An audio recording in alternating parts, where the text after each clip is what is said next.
Salut à tous et bienvenue sur la chaîne Autodomo, je suis ravi de vous retrouver aujourd'hui pour cette nouvelle vidéo. Alors aujourd'hui on va parler d'un petit produit qui me faisait de l'œil depuis un petit moment et j'ai profité d'une offre sur AliExpress ainsi que d'un remboursement sur leur site pour me le prendre. Ça va concerner l'univers Tuya Smart Life pour le coup. Et c'est un produit qui a une interface visuelle. Je vous montre ça tout de suite, c'est le contrôle panel. Voilà, qui va servir à contrôler tout votre univers Tuya Smart Life. Voilà, c'est un petit carré, mais qui peut être sympa. Et voilà, je voulais me le prendre depuis un moment, et voilà, c'est fait. Donc je vais vous le présenter, parce que ça a quand même pas mal de petits avantages. On va voir ça tout de suite. On va faire un petit tour de boîte, un déballage, et puis je vous montrerai après l'installation. Et puis, bien évidemment, l'utilisation. C'est parti! Alors, petit tour très rapide de la boîte, donc on peut voir déjà le visuel. Voilà, avec ce que ça implique, donc contrôle des appareils. On a l'interface pour l'interaction pour les scènes. Et elle est également passerelle Zigbee. Donc ça, c'est un gros avantage, c'est que si vous n'en avez pas, eh bien, ce petit concentrateur visuel fait office de passerelle Zigbee. Donc ça, c'est vachement bien. Donc on a la même chose sur les côtés, ici, voilà, pareil ici, et à l'arrière, ça indique que c'est donc à brancher sur du 240 volts, donc sur du 230, somme toute classique, 50-60 Hz, c'est ce qui est dans nos contrées, donc il n'y a pas de souci. Et ça prend en compte les protocoles Wi-Fi, Bluetooth et Zigbee. Alors attention, je précise, ça n'est pas une passerelle Bluetooth. Pour ce produit-là, elle ne fait que Zigbee. Par contre, elle prend en compte les appareils Bluetooth et Wi-Fi, bien évidemment, comme sur votre interface Tuya ou Smart Life sur votre smartphone. Donc ça, il n'y a pas de souci. Mais pour le Bluetooth et le Zigbee, il faut une passerelle. Ce petit appareil fait office de passerelle Zigbee uniquement et pas Bluetooth. Pour le Wi-Fi, c'est votre box ou votre routeur relié à votre box qui fera office de passerelle. Il peut fonctionner de 0 à 40 degrés. J'ai envie de dire en intérieur, si vous êtes à 0 ou que vous atteignez les 40, c'est qu'il y a un problème. Je l'espère pas pour vous. L'humidité va de 5 à 90%, donc c'est quand même suffisamment large. Et la dimension du produit fait 86 de côté et 36 mm d'épaisseur. Voilà un petit peu pour les informations. On va passer maintenant au déballage, c'est ce qui nous intéresse sur ce produit. Alors, que découvre-t-on? Déjà, on a un petit couvercle avec des choses dedans. Alors, deux petites vis. Alors, pour l'installation, je vous le dis tout de suite, ça s'installe dans une boîte d'encastrement d'électricité classique. Donc, dans ce genre de boîte. Donc, vous avez 4 vis, pour ceux qui ne connaissent pas. Vous en avez 2 qui vont servir à verrouiller la boîte d'encastrement dans le placo. Je précise, ça c'est une boîte d'encastrement pour cloison sèche.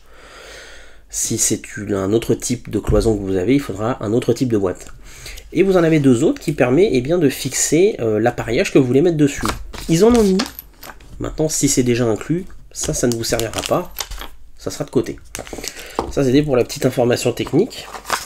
Et bien évidemment, il y a une petite notice en anglais, hop, voilà, qui indique quelques petites caractéristiques. On va pas s'attarder trop dessus. C'est pas là ce qui va nous intéresser tout de suite. Ce qui nous intéresse, ça va être cette partie-là. C'est bien protégé, avec une mousse un peu expansive. Hop, alors je vais remettre ça à l'intérieur pour le coup. Voilà, ça je vous laisse le visuel de la boîte.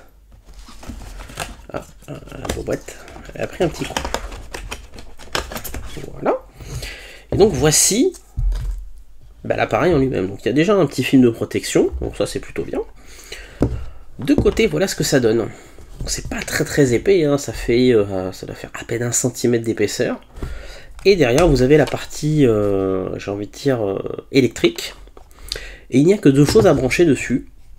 Une phase et un neutre. Alors, vous pouvez vous repiquer sur un circuit de lumière. Ça nécessite pas énormément de puissance. Donc vous n'êtes pas obligé de vous repiquer sur un circuit prise. Si vous voulez vous repiquer sur un circuit prise, grand bien vous fasse, il n'y a aucun souci. Mais vous pouvez vous repiquer sur un circuit lumière, il n'y a aucun problème là-dessus. Donc vous n'avez besoin que de la phase et du neutre. Il n'y a pas de terre là-dessus. Tout simplement parce que ça n'est pas nécessaire. Ça redit derrière que ça prend en compte le Wi-Fi, le Bluetooth et le Zigbee. Je vous rappelle que ce petit appareil ne fait que passerelle Zigbee, pas Bluetooth. Voilà. Et donc, comme je vous le disais, vous voyez les petites vis qui vont vous servir à verrouiller hop, ici. C'est ces vis-là qui servent à verrouiller ici. Donc, bien évidemment, vous avez la partie avant qui va se détacher. Vous avez des petits ergots. Hein, il y en a 5 sur les côtés. Et vous avez normalement un petit ergot ici également. Alors, je ne vais pas tirer trop fort, mais je pense qu'il y a une petite manip à faire. Je regarderai ça un petit peu après. Et je vous montrerai éventuellement en photo ou en vidéo. Mais voilà un petit peu à quoi ça ressemble. Alors ça pèse quand même son poids, hein, parce que c'est une partie électrique. Donc il y a toute cette partie-là qui pèse assez lourd. Mais ça respire quand même la solidité, hein, faut bien le dire. Et puis de se dire qu'on va avoir une petite interface visuelle qui permet de voir ce que nous propose Tuya ou Smart Life, ben, c'est pas plus mal. Ça évite de passer éventuellement par bien les assistants vocaux ou son application. Là au moins on a une petite interface, voilà, on peut allumer, éteindre, lancer des petites scènes, ça va être assez sympa. Donc j'ai hâte d'installer ça et puis de vous le montrer. Donc on se retrouve tout de suite pour la partie installation et la partie bien évidemment présentation du produit. C'est parti. Alors je vous avais dit que je voulais regarder comment on enlève la petite plaque par rapport à la face avant. Bah, c'est tout simple, vous prenez un petit tournevis, vous venez glisser ici dessous et hop. Alors c'est normal ce petit bruit, hein, que vous venez d'entendre. N'hésitez pas à voilà, reforcer un tout petit peu et voilà en fait. Donc ça c'est la plaque que vous fixerez dans la boîte d'encastrement. Comme ceci. Voilà, on voit les vis, hein, bien évidemment. Et eh bien vous viendrez fixer derrière l'appareil. Donc faites attention, il y a une petite flèche avec un sens. Donc cette flèche là c'est le haut. Donc bien évidemment ça se met comme ça et vous viendrez derrière clipser. Et il faut bien entendre ce petit clic, hein, c'est très important, ça indique que les deux parties sont bien clipsées et solidaires. Donc voilà un petit peu ce que ça donnait. Alors bien évidemment la première chose à faire est de faire passer le câble de la dérivation. Donc je me sers des interrupteurs pour pouvoir passer le câble plus facilement dans le trou que j'ai percé. Là on installe la boîte d'encastrement et on fait passer le câble. Ensuite on dénude bien évidemment le bout du câble et on raccorde la phase et le neutre sur l'appareil. On réinstalle la plaque tranquillement avec les vis qui sont incluses. Voilà ce que ça donne une fois repositionnée. Donc la plaque est bien installée. Et une fois que l'écran est reconnecté, et bien voilà ce que ça donne. Voilà, l'écran s'initialise, il nous demande la langue. Et voilà, l'écran est initialisé, il n'y a plus qu'à s'en servir. Alors on se retrouve pour que je puisse vous montrer l'écran tactile. Alors hop, un coup ici, on le réveille et comme vous pouvez le voir, donc on a l'heure, la date, la météo et les deux raccourcis que l'on souhaite mettre dessus. Donc là par exemple, hop, j'appuie là, j'ai mon sapin juste à droite. Hop là, je vous le tourne, voilà, il s'est allumé. Hop, j'appuie, toc, ça s'éteint, c'est instantané. Voilà, donc un autre raccourci. Quand on bascule de ce côté-ci, on a toutes les scènes que l'on a mis sur notre application Smart Life, toutes les scènes qu'on a créées. On peut avoir en raccourci ici toutes les scènes. Donc c'est assez intuitif et réactif. Hop. Et quand on bascule de l'autre côté, là on a tous ce qu'on appelle les appareils, tous les devices. On peut même les sélectionner par pièce. Donc vous avez tous les appareils, mais vous pouvez également les les avoir par pièce, donc c'est plutôt pas mal. Voilà, vous pouvez voir tous les appareils qu'il y a.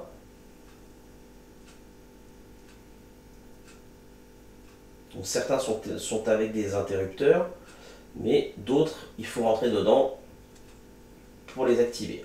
Ça dépend des appareils, bien évidemment, hein. Ça n'est pas dépendant de l'écran. Et vous pouvez voir qu'à chaque fois qu'on fait défiler, ben on atteint une pièce différente. Alors, vous voyez, l'écran est assez réactif, hein, vous voyez, ça réagit vraiment hop, au quart de tour. Voilà, vous voyez, je viens d'allumer le couloir.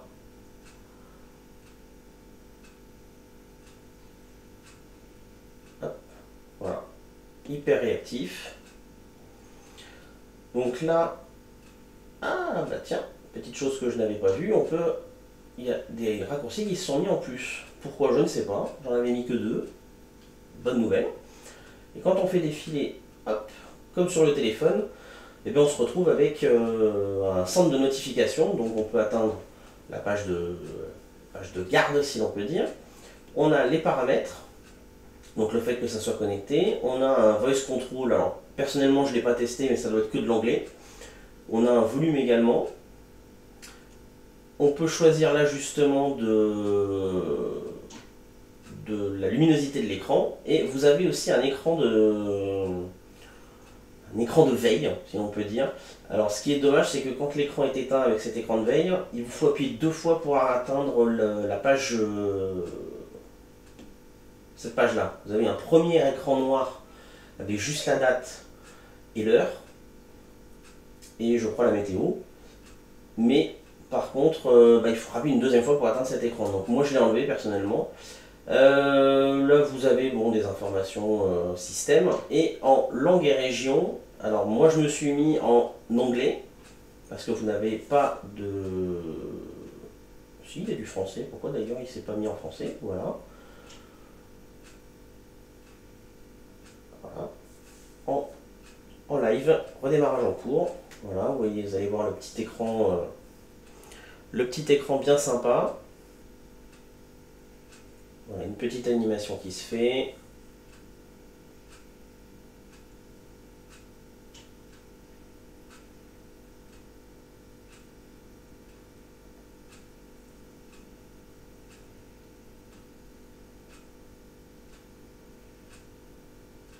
Voilà, donc on a bien redémarré en français.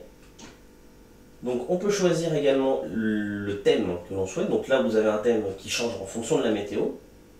Mais ensuite vous avez protection des yeux, le désert, ou comme de l'eau, de la pluie, le ciel, de la neige, des nuages, la nuit, perle. Voilà, donc c'est assez basique. On peut synchroniser si besoin. Vous avez accès aussi aux capteurs. Voilà, donc vous avez accès à différents capteurs, donc capteurs de température et d'humidité, les capteurs de mouvement, avec l'indication de batterie, pour certains, ça c'est bien, et les capteurs de porte. Et capteurs d'inondation également, si vous en avez. Donc ça c'est plutôt pas mal. Et ça ce sont, voilà, les écrans que vous pouvez rajouter, vous voyez, vous pouvez sélectionner soit une scène, soit un appareil à allumer.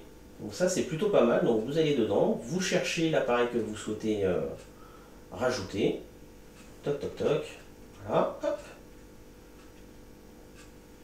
et ils apparaissent juste ici, voilà.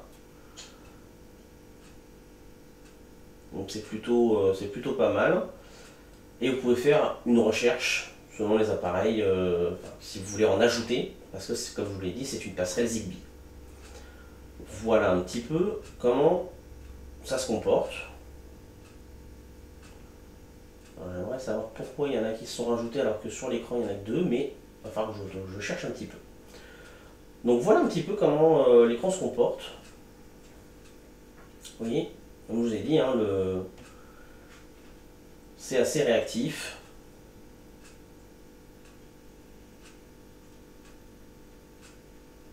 Il faut bien prendre le coup de main, hein, c'est pas aussi intuitif que sur une tablette ou un téléphone, mais Il faut bien faire le mouvement, mais ça marche très très bien.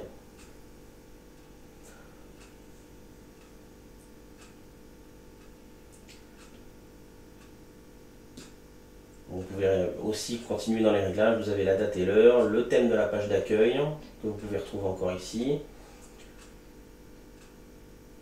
Et donc sur la région, je ne sais plus si on a la France dedans, mais à l'installation, il n'y était pas. Voilà, France, ça y est. Donc moi je l'ai mis en anglais, mais il y a espagnol, chinois et japonais, je crois, de mémoire. Donc faites attention. Et vous pouvez avoir donc les paramètres de réseau, bien évidemment, avec le Wi-Fi. Voilà un petit peu comment ça se comporte. Alors on se retrouve pour une petite conclusion sur ce panneau multifonction sous Tuya Smart Life. Alors concrètement, c'est un produit qui peut être intéressant. Si vous souhaitez une interface visuelle et assez rapide de votre environnement Tuya ou Smart Life, le gros avantage c'est que il est alimenté en continu. Alors oui, ça va faire une petite consommation d'énergie, mais bon, c'est pas non plus c'est pas quelque chose de catastrophique, hein. C'est pas ça qui va vous alourdir la facture de 200 € à l'année, hein, je vous le dis très clairement. Si on est sur une dizaine, une quinzaine d'euros en plus sur la facture, je crois que c'est un grand maximum, hein. Ça consomme très très peu, donc c'est vraiment pas quelque chose qui va se faire sentir sur la facture. Néanmoins, ça a l'avantage d'avoir un contrôle visuel et tactile de votre interface sous Smart Life. Donc vous avez accès aux scènes que vous allez créer, vous avez accès à tous les appareils qui sont dessus. Alors certains auront des petits raccourcis d'allumage comme vous avez pu le voir dans la vidéo. D'autres, il faut aller à l'intérieur de l'appareil pour pouvoir le faire. Ça reste identique à ce que vous avez sur votre smartphone ou votre tablette. Donc franchement, ça ne change rien. On pourrait partir sur un petit point négatif, c'est la taille de l'écran. Alors effectivement, la taille de l'écran n'est pas excessivement grande. Ça suffit largement pour ce qu'on souhaite en faire, mais ça mériterait d'être un poil plus grand, vraiment un poil plus grand, peut-être un pouce de plus, ce serait, je pense, idéal en termes de taille. Mais déjà, ça a le mérite d'exister, c'est quand même plutôt pas mal. Alors, autre point qui lui sera positif, le fait que l'écran puisse se couper, donc pour le coup ça réduit votre consommation électrique. L'appareil n'est pas constamment allumé, entre guillemets. L'interface n'est pas constamment allumée. Alors certains vont dire c'est un avantage, d'autres c'est peut-être un inconvénient. J'aimerais mieux que ça reste allumé constamment. Bon, ça c'est selon les goûts et les couleurs de chacun, si on peut dire. Mais voilà, autre chose intéressante et en point positif, le fait que ça soit une passerelle Zigbee. Donc si vous n'avez pas de passerelle Zigbee chez vous, eh bien ce petit concentrateur, j'ai envie de dire, va faire office de passerelle Zigbee, donc c'est plutôt sympa. Alors il gérera aussi tout ce qui va être Wi-Fi et Bluetooth, hein, mais bien évidemment en Bluetooth il faudra une passerelle Bluetooth, que lui ne fait pas. Pour le Wi-Fi, c'est branché, c'est connecté directement à votre box ou à votre routeur Wi-Fi habituel. Mais voilà, le fait qu'il y ait une passerelle Zigbee intégrée, c'est plutôt sympa. Et puis, voilà, d'avoir les petites infos aussi, d'afficher l'heure, la météo, la date, quelques raccourcis qui s'affichent également, j'ai envie de dire, sur l'écran d'accueil principal. C'est plutôt sympa. L'interface est assez fluide, alors il faut bien prendre le coup pour bien manœuvrer et bien savoir appuyer. C'est pas aussi réactif qu'un écran de smartphone, hein, bien évidemment, mais je m'attendais à ce que ça soit beaucoup plus compliqué à manipuler, et en fait pas du tout. Donc très très bonne surprise de ce petit panneau, ce Smart Multifonction Control Panel, donc qui est contrôlable pour tout ce qui est matériel Tuya et Smart Life. Donc vraiment super intéressant. Ça a l'avantage de pouvoir se piloter où on veut, et bien évidemment rien ne vous empêche d'en mettre dans plusieurs pièces, hein. Si vous voulez en mettre un dans le salon, un dans une chambre, un dans la salle de bain, Ça marche très bien. Faites attention parce que c'est quand même faisable pour tout ce qui est jusqu'à 90% d'humidité, mais il faut pas qu'il y ait de condensation, donc il faut quand même avoir une bonne ventilation pour éviter d'abîmer le produit. Je vous rappelle quand même que c'est un produit qui n'est pas avec une norme IP, et c'est un produit qui est relié électriquement, et qui n'a pas de fil de terre, ça n'est relié qu'en phase et neutre. Donc à faire attention sur des pièces humides. Mais rien n'empêche, si vous avez une très bonne ventilation, de pouvoir mettre ça dans une pièce humide. Voilà ce qu'on pouvait en dire. Franchement, moi je suis très satisfait de ce petit produit. Je trouve ça très sympa. Et puis ça fait toujours un petit effet un petit peu waouh d'avoir ce type de contrôle. Ça fait un peu maison futuriste. Donc quand vous avez des invités, ben toc, attends, bouge pas, j'allume la lumière ou je ferme les volets. C'est plutôt sympa d'avoir ce type de produit. Donc j'espère que la vidéo en tout cas et le produit vous a plu. Moi ça faisait un moment qui me faisait de l'œil, donc voilà, j'ai craqué. Je sais que d'autres sur le groupe ont craqué aussi. Je suis désolé de vous faire craquer sur des produits comme ça, mais quand on est un peu fou de domotique, on aime bien. Tout ce qui est high-tech domotique comme ça, on est un peu foufou, et voilà. Comme on dit, vous connaissez le proverbe, tout ce qui est inutile est indispensable. Et voilà, c'est l'exemple typique. On peut s'en passer, mais c'est quand même indispensable. Voilà, j'espère que ça vous a plu en tout cas. N'hésitez pas à vous abonner à la chaîne si ce n'est pas déjà le cas, de cocher la petite cloche pour être notifié des futures vidéos. Un petit pouce, ça fait toujours plaisir. Si vous avez la moindre question, le moindre commentaire, vous pouvez la poster sous la vidéo, bien évidemment, sur le groupe également. Et puis on se retrouve aussi sur notre site, je vous rappelle l'adresse www.auto-domo.fr. Et puis je vous dis à très bientôt pour une nouvelle vidéo. Ciao ciao les amis!